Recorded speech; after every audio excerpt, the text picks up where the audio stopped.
Hey, for everyone that's tuning in, welcome to the Dream is in Your Hands Educational Youth Conference, dropping jewels on the next generation. My name is Art. Today, I will be speaking with Deanna Barnert from Los Angeles, California, about being an active listener. Uh, Deanna understands what it takes to be an active listener. She is a seasoned entertainment journalist, copywriter, and content pro, published internationally in a full range of media platforms. She is also the founder of Barnert Women in the Entertainment LA chapter. Deanna, welcome, welcome. Good morning or afternoon if you're not on the West Coast with me. How are you? I'm good. I'm good. How about you? Oh, and of course Um, now the dog's barking. it's okay. It's okay. I'm doing good. First off, let's kind of have just get a little understanding of what is an active listener. Well, it's not just active listening, it's active learning. And it's Uh, something that if you're in school right now, you may not be focused on, but it's, when the teacher tries to get you engaged or when you're really in love with the subject and you put yourself into the learning. So you're not passively sitting back and just receiving the information, you're doing something to take it in. And as a worker, once you get out of school, how good you are taking in and sticking yourself into the information will reflect on how quickly you learn to do the job that you land, but also how you can grow in that job and in that field. So right now, if you're in school, you're in the perfect place to sit down and think, how do I put myself into things when I really want to learn them? And also, when I don't like things, what is the best way for me to learn? So, for example, I need someone to tell me, well, that could be YouTube, but reading the directions is never going to teach me something. I'm a journalist, I'm an interviewer, I like to talk to people. So, it's about knowing how you learn and being prepared for the fact that every job you get, uh-huh. you're going to be learning. Like, there's going to be something you don't know how to do. It could be small, it could be huge. Just be ready. Yeah, that's interesting that you said, put yourself into what you're doing, because I was going to ask you to kind of describe some of the fundamentals of an active listener. Like, what are those? What does that look like? So, well, like I said, it doesn't have to be listening, although that's what I am. I'm an active So you're listener. active listener. Okay. Um, when I'm learning, I found, especially at this stage, I love a good, either a human being talking me through it and I'll take notes, which is how my brain saves it, or a YouTube. And then I like to just dive in and try and do it and mess up. That's my method. But for other people, it could be diving in into all the books and articles about a subject, doing research and taking notes, attending seminars like this one, so that you're actively engaging in bettering your understanding of yourself and the business you're getting into. Networking, which I know is something that's been talked about in the panels. Yeah. Practicing. And a lot of it is about how you problem solve and knowing, again, it's about knowing how you work best. Do you work best when you sit down with a piece of paper and you try and wrestle it out? Or do you work best when you sit down with Art and you brainstorm and work together to figure out the best way to, and everybody's different. So the key is really knowing how you learn and what's going to get you there. And if you're in school, it's a great time to figure it out. So do you recommend people learn what they want to learn, or should we all be open to learning Both. everything? Nah, I guess not everything, but I think both. And also it's about putting yourself out there. In 2008, this was early internet. I took a very low paying side gig. I was a staffer at a magazine. I took a low paying side gig so that essentially on the job I could learn how to build a website, which is a completely different experience now. But I took the position knowing that because it paid low, I would have the room to learn to do it. So I could actively learn while getting paid a little bit. yeah. Um, was it something I wanted to do? Not necessarily, but it was a skill I felt I needed for a career in journalism as the internet was blowing up. And back then the blogging was blowing up. And so I put myself out there and started to learn.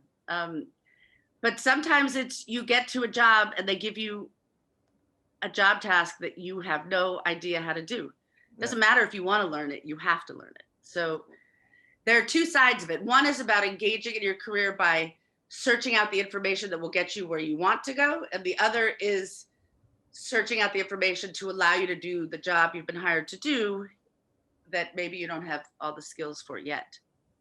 And if you have the ability to learn on the job, you're going to get further. Wow. I think it's amazing that you taught yourself how to build a website for yourself. Well, interesting. I don't know if it's interestingly, but so this was 2008 was what, 13 years ago. Quiet, babe. And actually, after I got laid off from my day job this time, I've started working with an e-commerce site. I've built my first Wix site, which is a completely different thing, right? And I'm doing e-commerce content. And again, this is completely out of my wheelhouse. Yeah. So even now, after 20 years of being a copywriter and a journalist and an editor, I'm still like, whoa, what am I doing? And having to, just yesterday, I was watching a YouTube about how to use the Audacity sound mixing tool. I've never mixed sound before, and I still don't quite know what I'm doing. But in order to complete the work that I need to do for this gig I landed, I have to figure it out. I think in a creative field that it may happen more than in other fields where you're really like, oh, I got to figure out how to do this before they realize I can't. Yeah. No, aside from just being able to adapt very quickly to things, what are some other qualities you've learned about yourself? Well, tied to this, so I should note that I have a history in education. I taught English in Spain. Yeah. I'm a Right Girl mentor, and I create the workshops we do, or I help create, I should say. And one of the things I learned about myself just this year, which was really, I'm a writer, I'm a talker, I talk. Those are kind of easy things for me. So even when I'm learning things, they're in my wheelhouse. And this year of COVID has forced me to really look at how I handle the learning curve, because I've had to learn to do so many more things on my own, whether it's building that website or taking photos for that website, again, out of my wheelhouse. And before COVID, I would have said, this isn't my powerhouse area. Art, this is what you're good at, you do it. But we don't have that ability now because we're starting to come out, right? So I had to engage. And one of the things I realized was, and this goes into active learning, I wasn't allowing myself the patience I allowed myself with learning things that were in my wheelhouse. You know, I'm a writer, so I go in with confidence if I'm doing something new in that field. But if it's a visual thing, I was getting credit. So I guess patience. I learned to apply a bit of patience when I'm learning to myself, when I'm learning something that's out of my wheelhouse. And then it's really exciting it's harder, the learning curve takes longer, but it's a lot more exciting when you figure it out if you've been nice to yourself. You're trying to do it. Yeah, and I would assume, I'm sorry. Go ahead. Yeah, I would assume patience is also very important for your work, right? Being a copy editor and being a journalist, like having patience, I would assume is also very vital to that field that you're in. Absolutely. Which is funny because as a non-professional, I don't know that I'm such a patient person. But as a professional, you know, a lot of my work is with celebrities, which means that it's a lot of hurry up and wait. Like I can't be late, but they're most definitely going to be late. Not because they're jerks or anything, because they're working on set and things run over. And so I've always had patience with other people, but there's definitely, when you talk about active learning, there's an importance of having patience with yourself that I think a lot of us don't do. Like, you know, I'm like, come on, get it already. But you have to let your brain get there. So when you learn something like patience, right? And when people learn something that's really powerful, do you take that knowledge should we take that knowledge to influence others? Or is that something people should keep? Like, how do you go about that? That's interesting. You know, I actually, of course, I had to post something about LinkedIn. Like it was this great epiphany I had, which is crazy after 20 years of being, more than 20 years, but in this field, to suddenly be like, wow, I'm not patient with myself. And another piece of that was because of Right Girl, I wrote a letter to we did a project. I wrote a letter to myself. And for my mentee, it was from the beginning of COVID. But for me, because I'm in this career shifting field, I kind of wrote a letter to myself 20 years ago. And what amazed me was how nice I was to myself. Like your self-talk in your head isn't always supportive. You know, the little voice in the back of your head sometimes is saying, oh, please, this is way beyond your scope. Oh, please, this isn't your wheelhouse. Like I said before, when you sit down and intentionally talk to yourself, I think this is one of the biggest lessons I've been spreading, as opposed to the patience. You're much nicer, so that when you're stuck, whether it's in a learning curve or just unhappy, as many of us are frustrated, unhappy right now because COVID has put us it's a great tool to sit down and write yourself a letter, because you're going to be more supportive than that uncontrolled voice. And that's one of those things that I've been telling anybody who's stressed out. I'm like, sit down and write yourself a letter. Like, you don't need to wait for someone else to pump you up. You'll be surprised. Even if you don't sit down to pump yourself up, when you're consciously talking to yourself, you're nicer to yourself. I don't know why, but so that's something that as soon as I kind of had that epiphany, I was telling anybody who would listen. Is it too personal to ask what the letter was about that you wrote to yourself? It was about, so going back to when this all started, I worked in nonprofit for 8 years. Then I kind of flipped. I had a job. I was done and I got a real job, quote unquote. And I flipped out and moved to Madrid for 2 years. Wow. And when I was in Madrid, I decided that if I was going to sell my soul, it was going to be as a writer. Like, that was literally how I said it. And I didn't know what kind of writer it would be. And I came back here, and that was the dream I came back with, the commitment. And I hadn't, I'd been writing my whole life, but that's not a profession, right? Obviously it is, but that was kind of the way I was raised. You become a doctor, you become some professional thing, and then you can do whatever you want. Yeah. I think I lost the question in there somewhere. Madrid. It's about the story you wrote. So the letter was sort of from that person, and it talked about, there were some fallacies in some of the assumptions I made. Like, I do care how much money I make, which is something was easy to say in Madrid. Like, I don't care how much money I make. This is what I'm going to do. Money matters. But I was just kind to myself. And I actually said in the letter, I was like, you're going to make some decisions that aren't so good. But the truth is, you love your job. You like talking. It was sort of it was without meaning to, I was saying things may not go exactly as you're intending, but you love what you do. You like talking to people. You love sharing their vision.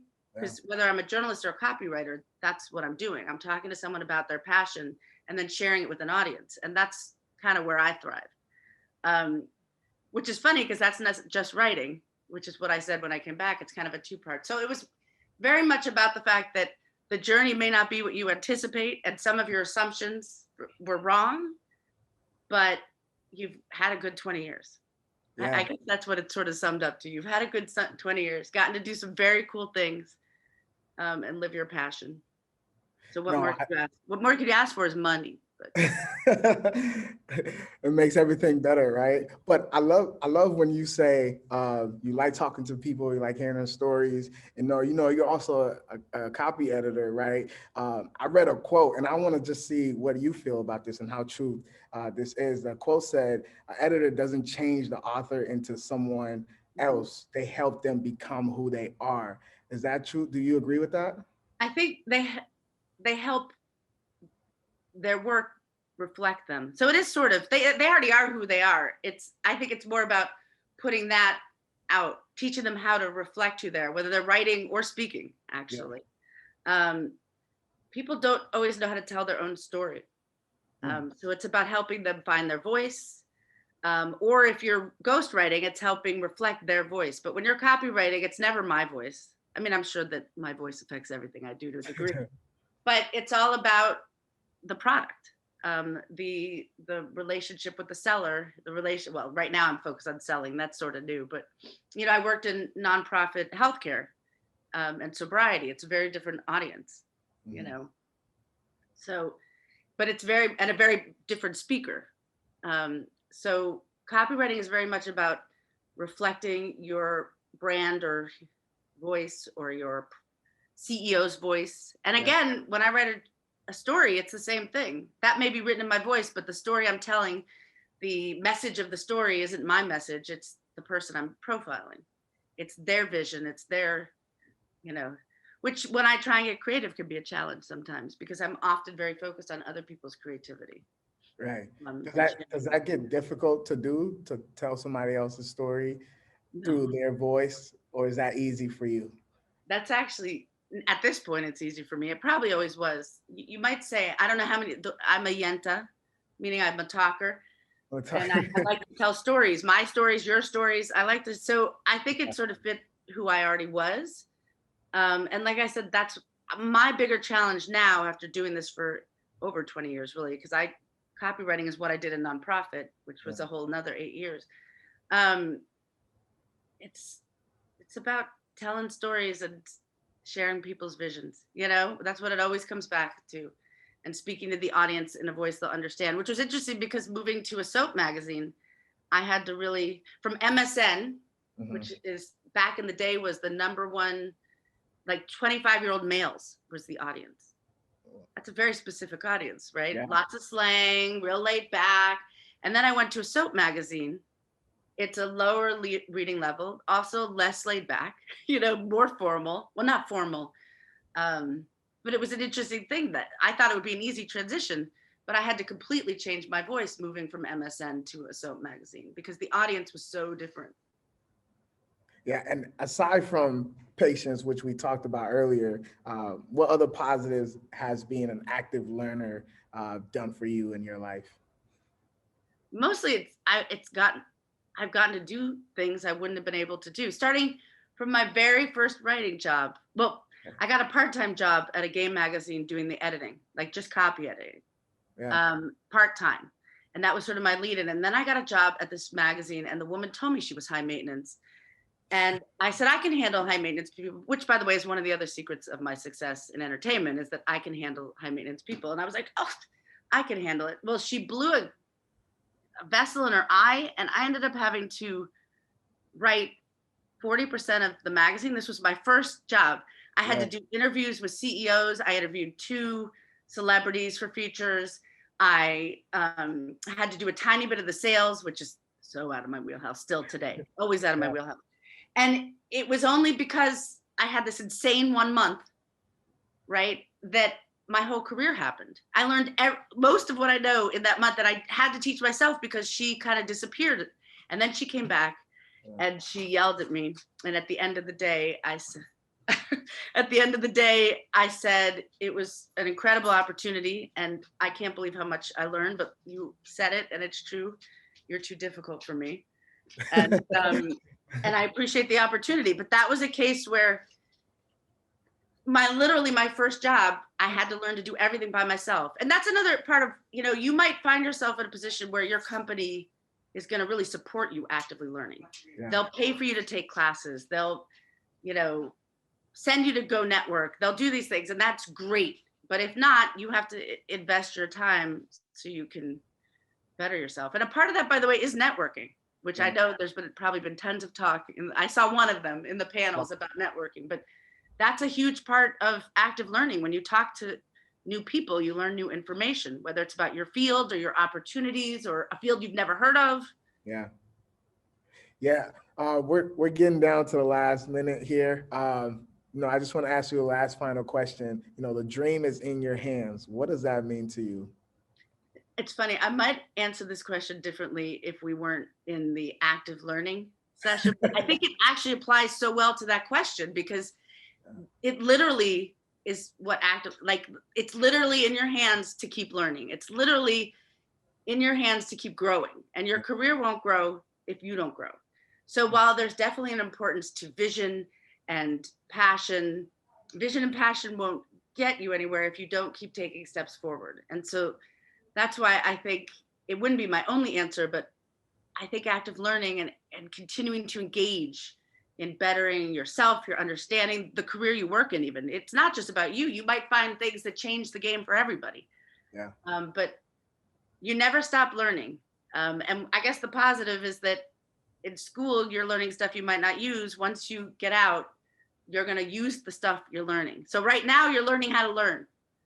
Okay. And when you get out there, you're going to use those skills to keep growing and chase that dream.